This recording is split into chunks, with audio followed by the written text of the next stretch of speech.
Mestinya Gusti Patih sudah harus mengambil keputusan. Keputusan? Iya, terus terang. Kesetiaan Gusti Prabu Anglingdarma kepada negeri Malwapati mulai saya ragukan. Mungkin karena beliau hanya sebatas mantu dari Gusti Sepuh. Sebenarnya Gusti Patih jauh lebih berhak untuk menjadi raja. Karena kalau saja tidak ada sayembara memperebutkan mendiang Gusti Dewi Setiawati, maka Gustilah yang seharusnya menjadi raja. Sayembara itu yang mengadakannya adalah aku, bukan Romo Prabu. Dan pertaruhannya adalah tahtaku. Di samping adik kandungku yang sangat kucintai, Dinda Setiawati. Sesudah Gusti Dewi meninggal tanpa anak, apakah hak tahta kerajaan Malwapati ini juga masih dimiliki Prabu Anglingdarma? Atau sebenarnya sudah batal? Terus terang, kami tidak pernah berpikir sampai hal itu. Saya tetap rela adik Prabu memegang tampuk kekuasaan. Meskipun Dinda Setiawati telah tiada. Ini menyangkut tanggung jawab beliau, Gusti Patih. Sungguh sangat berbeda. Seorang pewaris asli dan seorang yang hanya menerima pemberian. Jangan menggoyah keyakinanku, Katiwanda. Janji seorang satria itu pantang mencela-mencela. Pagi kuning, siang merah, malam hijau. Gusti akan membiarkan negeri ini semakin kerdil, tanpa kemajuan setapak pun. Karena tidak adanya raja.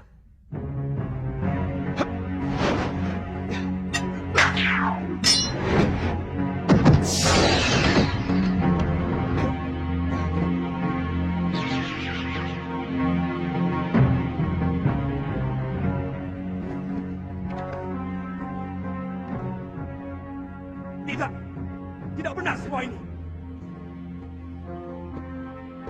Siapa kamu?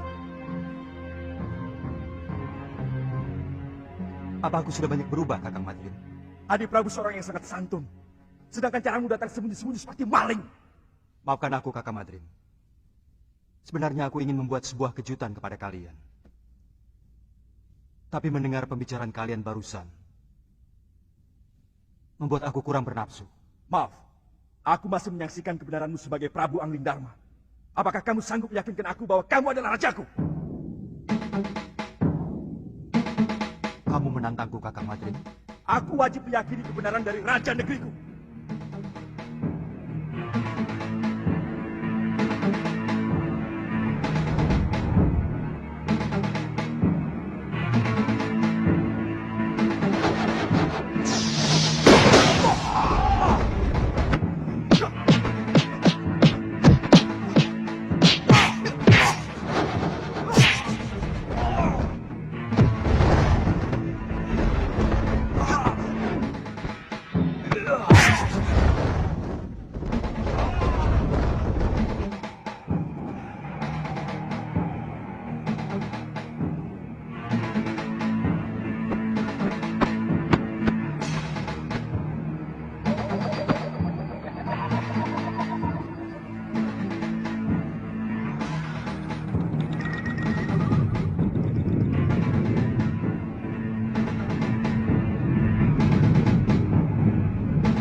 Cukup, Gusti. Hamba percaya.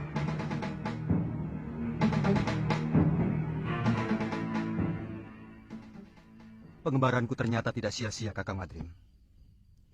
Aku bisa melihat langsung apa yang terjadi di kalangan rakyatku.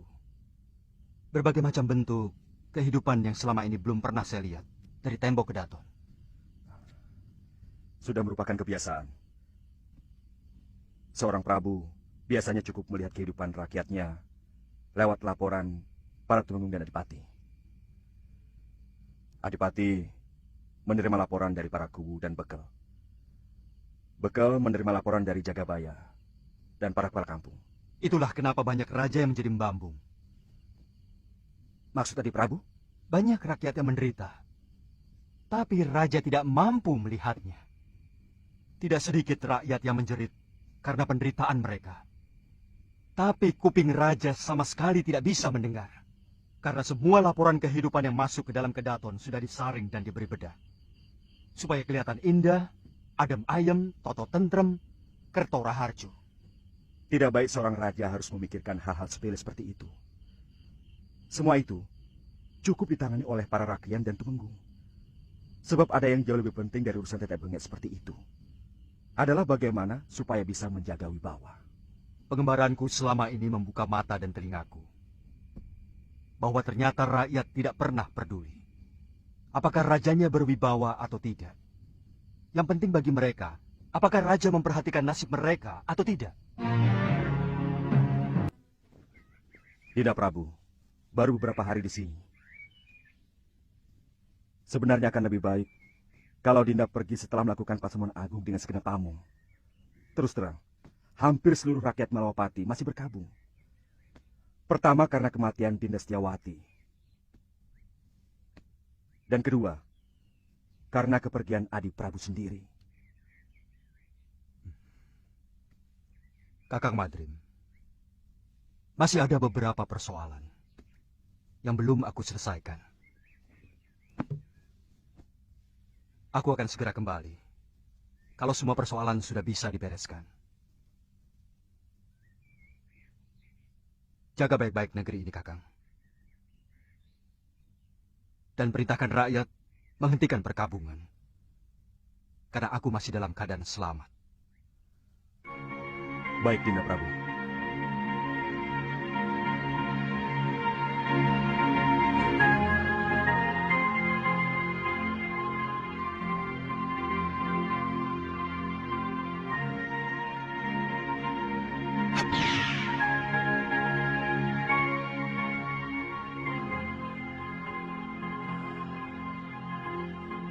Aku ingin tahu apa yang sebenarnya Di Prabu lakukan.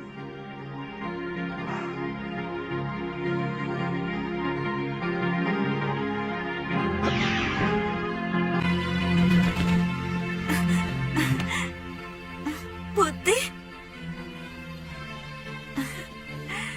aku kangen padamu, Putih. Maafkan, hamba agak terlambat datang, Gusti. Jangan sebut saya dengan Gusti, Kakak. Ada Bibi Emban. Kalian boleh istirahat, Emban. Baik, Gusti Putri.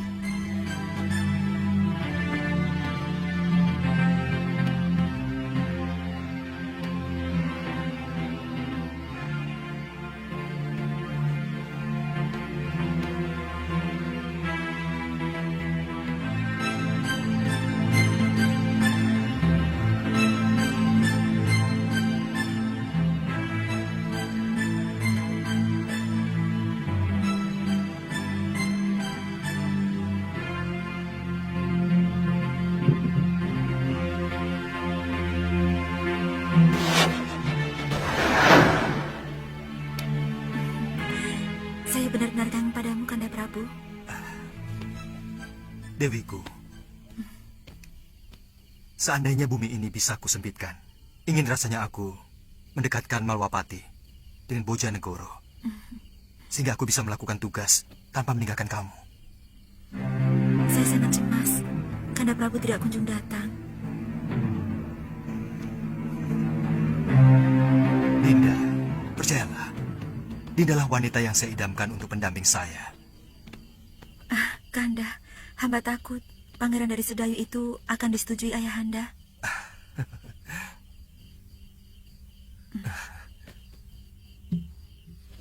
Siapa laki-laki itu? Ada yang melihat kita.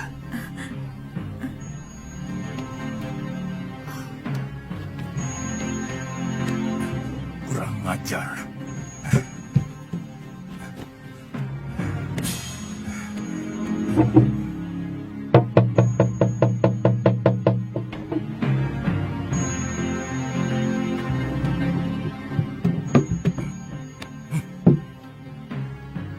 Ada manusia lancang yang berani masuk kamar putriku. Cepat kepung ruangan. Daulat Gusti Prabu.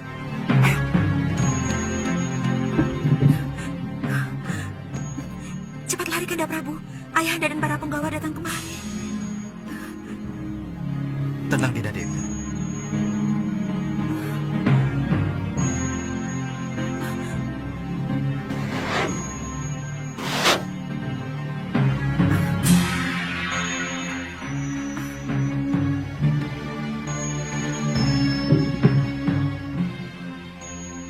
Periksa kamar ini.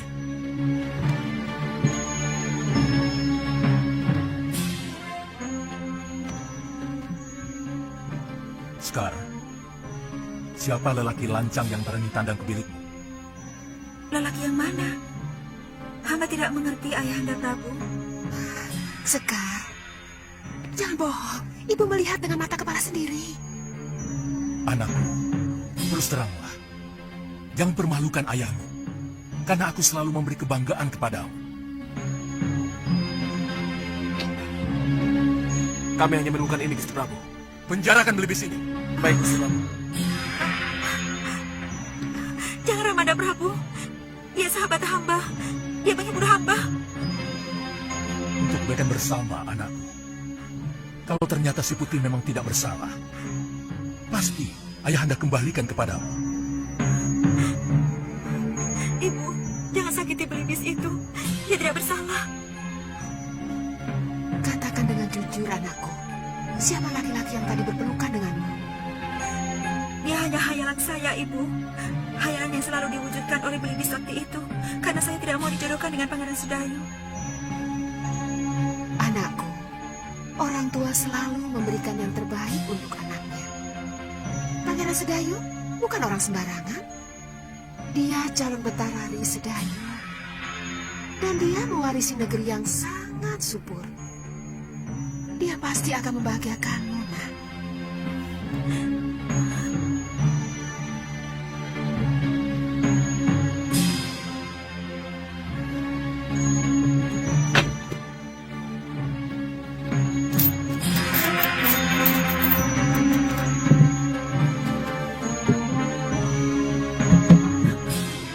Jangan menangis, Dinda Dewi. Aku masih di sini.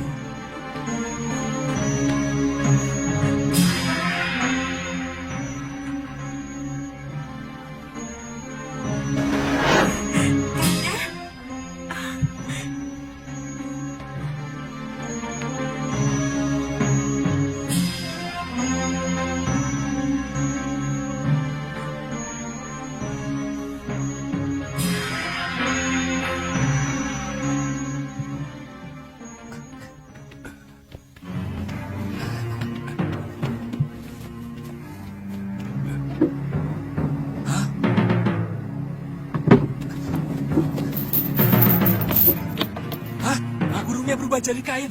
Suruh Badot lapor. Badot!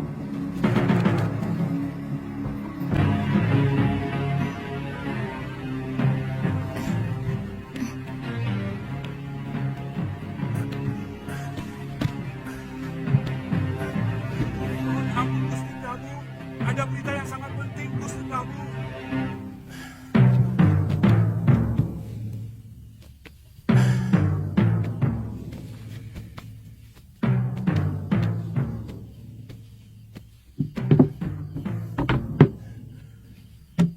Ada apa? Ampun Gusti Prabu. Hamba telah menjaga Belibis Putih itu sampai tidak tidur. Tapi tahu-tahu Belibis Putih itu berubah menjadi ini. Kita menghadapi maling yang sakti, Dinda. Lakukan woro-woro tita. Siapa saja yang dapat menangkap makhluk yang menggoda anakku akan menjadi menantuku. Woro-woro tita. Barang siapa saja yang bisa menangkap burung putih berjambul Akan diberikan hadiah oleh Baginda Raja.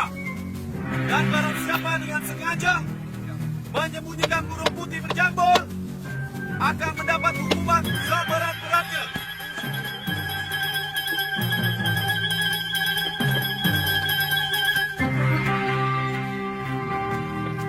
Siapapun berhak untuk menjadi menantuku. Meskipun kau hanya seorang patih. Hamba akan mencobanya, Gusti Prabu.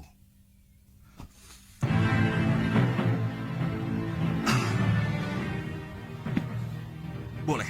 Hamba diizinkan masuk ke kamar Putri Paduka. Ya, silakan.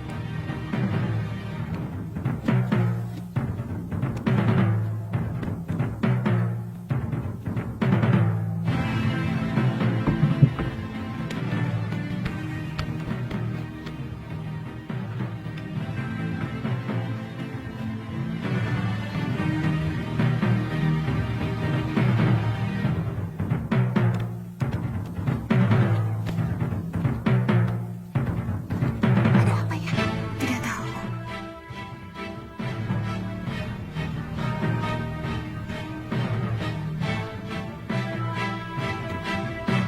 Ada yang mau datang, Dinda Dewi. Aku mau bersembunyi di dalam permata kalung.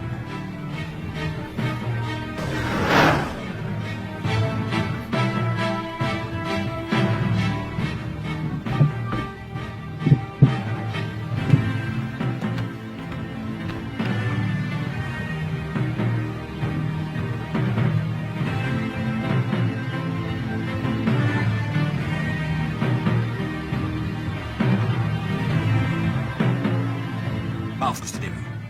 Tolong kalung itu diserahkan kepada hamba.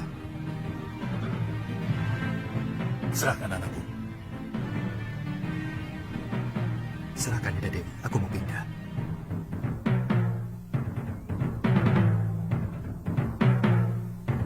Maaf, kalung tidak usah dilepas.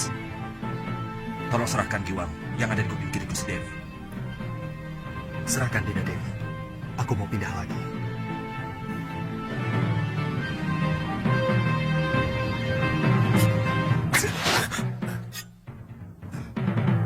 Aku rajamu, Kakang Bali